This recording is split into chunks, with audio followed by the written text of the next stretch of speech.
नमस्ते प्यारे बच्चों, welcome to NCERT read along exercise. हम लोग पढ़ रहे थे क्लास 12 के एनसीईआरटी में इलेक्ट्रोस्टैटिक्स चैप्टर, जिसमें ये है lecture number 23।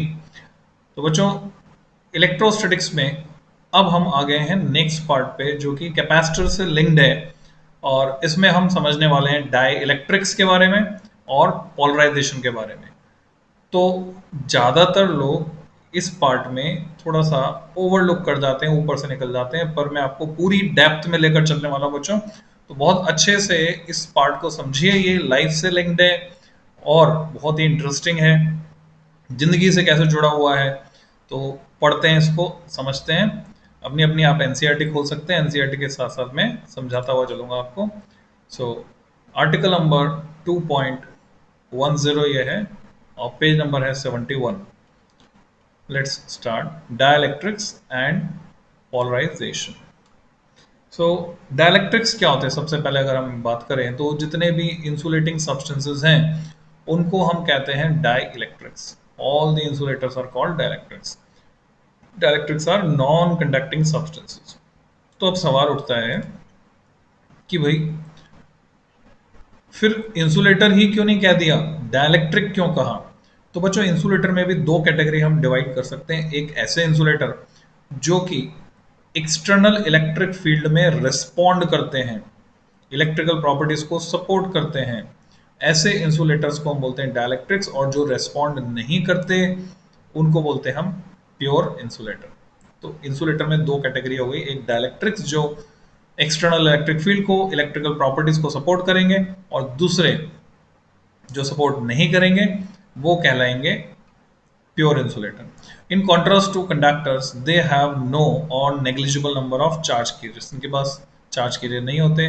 Recall from section 2.9 what happens when a conductor is placed in an external electric field. Conductor को एक्सटर्नल इलेक्ट्रिक फील्ड में रखते थे तो क्या होता था? The free charge carriers move and charge distribution in the conductor adjust itself in such a way that the electric field due to induced charges opposes the external field within the conductor।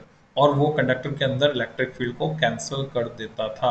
ऐसा कब तक होता था? This happens until in the static situation the two fields cancel each other and the net electrostatic field in the conductor is zero। in a dielectric this free movement of charges is not possible। Conductor में जो था, dielectric में वैसा possible नहीं है। जैसा कि आप इस डायग्राम में देख पा रहे हैं, अगर ये कंडक्टर है तो यहां पर क्या हुआ है? कंडक्टर के केस में, कंडक्टर है तो हम देख रहे हैं कंडक्टर के केस में जो फ्री इलेक्ट्रॉन थे वो मूव करके आ गए इस तरफ, opposite to the electric field. उन पर फोर्स लगा और जहां से इलेक्ट्रॉन निकल निकल के आए वहां बचे positive charges, plus plus plus plus. तो ये जो वन साइडनेस आ गई, वन साइडनेस इंट्रोड्यूस हो गई, इसी को हम बोलते हैं बच्चों पोलराइजेशन। तो कंडक्टर जो है कहेंगे पोलराइज हो गया। कंडक्टर में ये एग्जैक्टली इतना होता है कि एक्सटर्नल इलेक्ट्रिक फील्ड जो E0 है और जो इंटरनल इलेक्ट्रिक फील्ड है वो मैग्नीट्यूड में इक्वल एंड अपोजिट हो जाते हैं। E0 एक्सटर्नल और ये इंटरनल दोनों एक दूसरे को कैंसिल कर देते हैं, इसलिए अंदर इलेक्ट्रिक फील्ड जीरो हो जाता है। जबकि डाइलेक्ट्रिक में ऐसा नहीं होता, क्योंकि इंटरनल इलेक्ट्रिक फील्ड जो है बच्चों एक्सटर्नल इलेक्ट्रिक फील्ड के कंपैरिजन में थोड़ा कमजोर पड़ जाता है। और ये कहाँ से पता चलता है? अगर आपको याद आ रहा हो, एक फॉर्मूला हमने पढ़ा था इंडक्शन में, इंड्यूस चार्ज जो Q डैश होता है वो होता है minus Q times 1 - 1 upon capital के। ये बच्चों इलेक्ट्रोस्टैटिक्स में पहला फॉर्मूला हमने पढ़ा था फर्स्ट लेक्चर या सेकंड लेक्चर में। तो ये जो के है ये डाइलेक्ट्रिक कांस्टेंट है। तो इसी की डिटेल हम यहाँ पर अब अच्छे से समझने वाले हैं। सो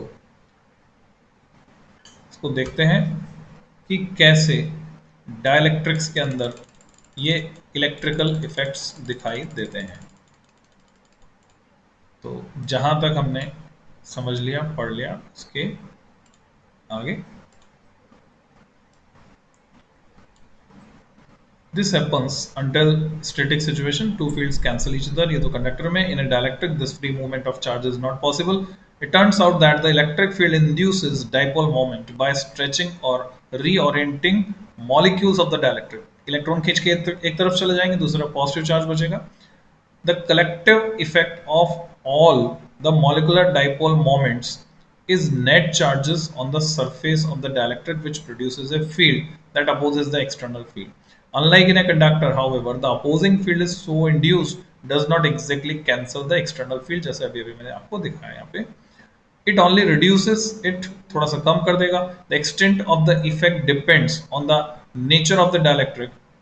उस पर डिपेंड करेगा, अलग अलग डायलेक्ट्रिक में अलग अलग होगा. ये कैसे है नेचर ऑफ द डायलेक्ट्रिक, उसको समझें हम.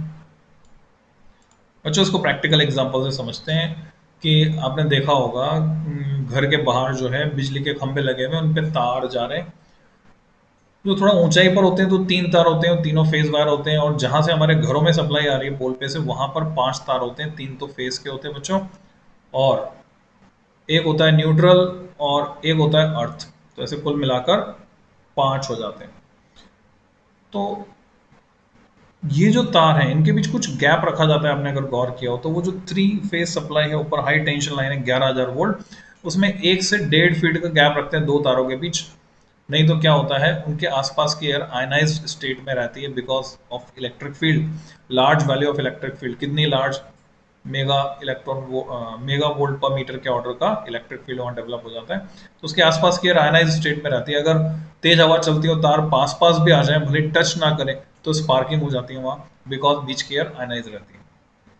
तो हम यूँ कहते हैं कि वो जो एयर है, जो कि इंसुलेटर है, डायइलेक्ट्रिक है, टाइप ऑफ डायइलेक्ट्रिक, उसका ब्रेक डाउन हो जाता है.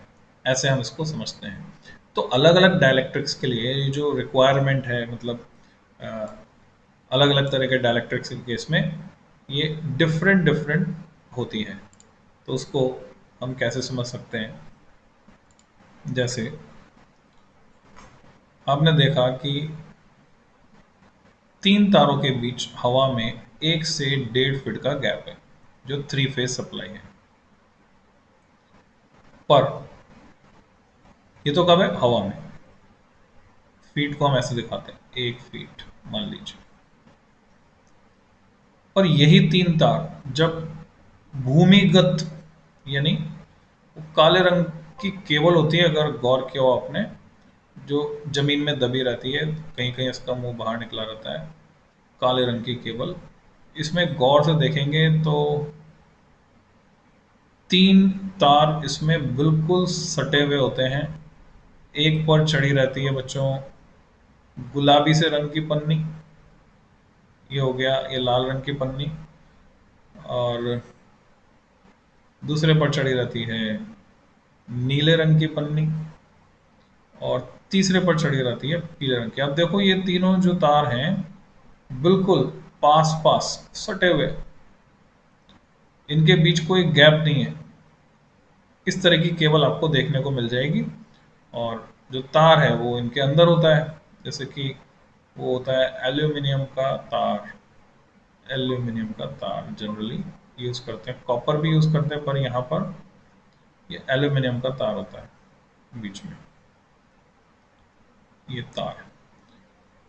तो मेरा जो सवाल है, या सवाल के जवाब में सवाल है ऐसा बोले, तो वो ये है कि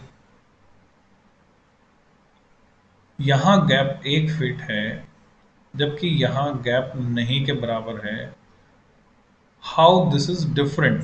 तो ये डिफरेंस जो आया, यहाँ पर यूज किया गया तारों के आसपास नायलॉन इंसुलेटर.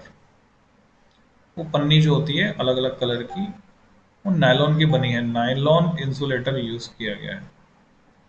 जबकि यहाँ पर है एयर. तो एयर की एबिलिटी अलग है, इसलिए हमें दूर दूर रखना पड़ा, नहीं तो बीच में यहाँ पे स्पार्किंग हो जाती. और नायलॉन इंसुलेटर की एबिलिटी अलग है, यानी उसका डायइलेक्ट्रिक कांस्टेंट अलग होगा, ऐसा हम कह सकते हैं. तो वो एबिलिटी में डिफरेंस होने की वजह से ऐसा है. तो आप समझ गए होंगे कि डिफरेंट डिफरेंट डायइलेक्ट्रिक के केस में सिचुएशन में किस तरह से डिफरेंस आता है. The extent of the effect depends on the nature of dielectric. To understand the effect, we need to look at the charge distribution of a dielectric at the molecular level. इसको समझने के लिए हम molecular level पे चलते हैं. The molecules of substance में भी, मॉलिक्यूल सभी समझते हैं, ग्रुप ऑफ एटम्स। तो ऐसा मॉलिक्यूल वो स्मॉलेस्ट एंटिटी है जिसमें उस सब्सटेंस की सारी प्रॉपर्टीज होती हैं, ऐसा आपने पढ़ा केमिस्ट्री में। मॉलिक्यूल्स ऑफ ए सब्सटेंस में भी पोलर और नॉन पोलर, ये दो तरह के हो सकते हैं। ये आपसे पूछा जाता है 1 नंबर में, और 2 नंबर में पूछते तो एग्जाम्पल के साथ। तो टाइप्स कितने हो गए डाइलेक्ट्रिक के? Polar and non polar. In a non polar molecule the centre of positive and negative charges coincide. तो ये पहचान है कि आप देखें CO2 में C पॉजिटिव है, ऑक्सीजन नेगेटिव, पर तीनों का जो सेंटर है वो यहीं पर है। सेंटर क्या कर रहा है? कोइंसाइड कर रहा है। तीनों का सेंटर कहाँ है? यहाँ पर। H2 में सेंटर कॉमन है दोनों का, हालांकि यहाँ पॉजिटिव नेगेटिव नहीं दिख रहे हैं, हाँ इलेक्ट्रॉन्स यहाँ नहीं दिखाए, तो centre is common hair.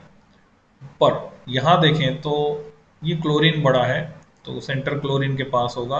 H2O में देखें तो ये भी पोलर मॉलिक्यूल है, तो HCl और H2O एग्जाम्पल है पोलर के, जबकि जो CO2 है और H2 है ये एग्जाम्पल है नॉन पोलर के। तो ये रिलेशन इनमें है। तो पोलर नॉन पोलर को हमें समझना है। In a non polar molecule the centre of positive and negative charges coincide in the molecule then has no permanent or intrinsic dipole moment. तो जो नॉन पोलर होते हैं उसमें कोई परमानेंट या इंट्रिंसिक डाइपोल मोमेंट नहीं होता। एग्जाम्पल जो है वो याद रखना है आपको, ऑक्सीजन हाइड्रोजन मॉलिक्यूल्स, क्योंकि सिमेट्री है उनमें, because of their symmetry these have no dipole moment. On the other hand, a polar molecule is one in which the centers of positive and negative charges are separated even when there is no external field. Such molecules have a permanent dipole moment. गौर कीजिए word permanent पर, permanent dipole moment इनमें होता है। इसी तरह से मैं बात करूं, जब हम मैग्नेटिज्म पढ़ेंगे तो वहां देखेंगे आप फेरोमैग्नेटिक सब्सटेंसेस में परमानेंट मैग्नेटिक डाइपोल मोमेंट होता है। यहाँ इलेक्ट्रिक डाइपोल मोमेंट की बात हो रही है, मैग्नेटिक मैंने गलती से बोल दिया था, वहां मैग्नेटिक है मैग्नेटिज्म में, यहाँ इलेक्ट्रिक है। An ionic molecule such as HCl or a molecule of water H2O are examples of polar molecules. ये polar molecule के examples हैं। तो example के साथ आपको याद रखना है और यही वाले example लिख के आना एग्जाम में। नॉन पोलर मॉलिक्यूल के केस में क्या होगा? जब इलेक्ट्रिक फील्ड जीरो है, आप देख रहे हैं पॉजिटिव नेगेटिव चार्ज का सेंटर कोइंसाइड कर रहा है। जब इलेक्ट्रिक फील्ड जीरो नहीं है, लगा दिया, तो नेगेटिव चार्ज का सेंटर और पॉजिटिव चार्ज का सेंटर डिपार्ट हो गए। तो इस प्रोसेस को, इस फिनोमेना को हम बोलेंगे पोलराइजेशन। जब पोलर मॉलिक्यूल्स के साथ जा रहे हैं तो पोलर मॉलिक्यूल्स में तो पहले से शुरू में इलेक्ट्रिक फील्ड की एब्सेंस में भी, यानी जब हमने इलेक्ट्रिक फील्ड नहीं लगाया, इलेक्ट्रिक फील्ड जीरो है, इलेक्ट्रिक फील्ड जीरो होने पर भी इसमें पॉजिटिव चार्ज और नेगेटिव चार्ज का जो सेंटर है वो डिपार्टेड है। और जब हम इलेक्ट्रिक फील्ड लगाते हैं तो इनमें सभी नेगेटिव अलाइनमेंट इस तरह से होता है कि डाइपोल मोमेंट एक्वायर कर लेते हैं और इनके डाइपोल रीअलाइन होकर अरेंज हो जाते हैं एक दूसरे को सपोर्ट करते हुए। यही सारी थ्योरी यहाँ लिखी हुई है, मैं फास्ट फॉरवर्ड करता हूँ। In an external electric field the positive and negative charges of a non polar molecule are displaced in opposite direction. The displacement stops when the external force on the constituent charges of the molecule is balanced by the restoring force due to internal fields in the molecule. The non-polar molecule thus develops an induced dipole moment. The dielectric is said to be polarized by the external field. ऐसा हम कहते हैं, external field लगाने की वजह से polarization हुआ. We consider only the simple situation when the induced dipole moment is in the direction of field and is proportional to the field strength. ये simple case अगर हम लेकर चलें, substances for which this assumption is true are called linear isotropic dielectrics. बच्चों underline कर लो, इस पे question बना है, फिर बन सकता है। ऐसे substances लीनियर आइसोट्रॉपिक डाइलेक्ट्रिक्स कहलाते हैं। कौन से? When the induced dipole moment is in the direction of field and proportional to the field strength. ये वाला, जिनमें induced dipole moment वो उसी डायरेक्शन में होता है और फील्ड स्ट्रेंथ के प्रोपोर्शनल होता है। The induced dipole moments of different molecules add up, giving a net dipole moment of the dielectric in the presence of external field. A dielectric with polar molecules also develops a net dipole moment in an external field, but for a different reason. In the absence of any external field, the different permanent dipoles are oriented randomly और वो एक दूसरे का dipole moment cancel कर देते हैं due to thermal agitation। ऐसा होता है जो भी रूम टेम्परेचर है उसकी वजह से वो रेंडमली ओरिएंटेड होंगे। So the total dipole moment is zero. जब तक हम इलेक्ट्रिक फील्ड नहीं लगा रहे टोटल डाइपोल मोमेंट जीरो है। When the external electric field is applied the individual dipole moment tends to align with the field. When summed over all the molecules, there is then a net dipole moment in the direction of external field. That is, the dielectric is polarized. तो हम बोलेंगे dielectric क्या हो गया? Polarized हो गया। अब हम नापना चाहते हैं कि कितना पोलराइज हुआ है, तो हमें एक फिजिकल क्वांटिटी चाहिए न्यूमेरिकल टर्म्स में इसको मेजर करने के लिए, तो वो मेजर कर सकते हैं हम। The extent of polarisation depends on the relative strength of the two mutually opposite factors. वो कौन कौन से हैं ये भी आपसे पूछा जा सकता है। The dipole potential energy in the external field tending to align the dipoles with the field and thermal energy tending to disrupt the alignment. ये दो मिलकर काम कर रहे हैं। डाइपोल की पोटेंशियल एनर्जी एक्सटर्नल फील्ड में, जिसकी टेंडेंसी ये है कि वो डाइपोल को अलाइन करना चाहती है फील्ड के साथ। बच्चों इस पे सॉल्व एग्जांपल है आगे, एक्सरसाइज में क्वेश्चन भी मिल जाएगा। और दूसरा थर्मल एनर्जी जो उनको डिस्टर्ब करना चाहती। लाइफ से लिंक कर लीजिए।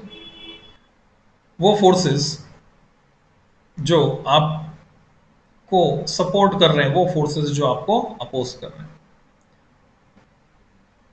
There may be in addition the induced dipole moment effect as for non-polar molecules, but generally the alignment effect is more important for polar molecules. Non-polar के लिए भी हम डिस्कस कर सकते हैं, पर अलाइनमेंट इफेक्ट जो है पोलर मॉलिक्यूल्स के लिए, क्योंकि नॉन पोलर को पहले पोलराइज करना पड़ेगा, पोलराइज करने के बाद ही अलाइनमेंट होगा। दस in either case weather polar और नॉन पोलर, बस एक स्टेप ज्यादा हो जाएगी, नॉन पोलर है तो पहले पोलराइज करेंगे उसको।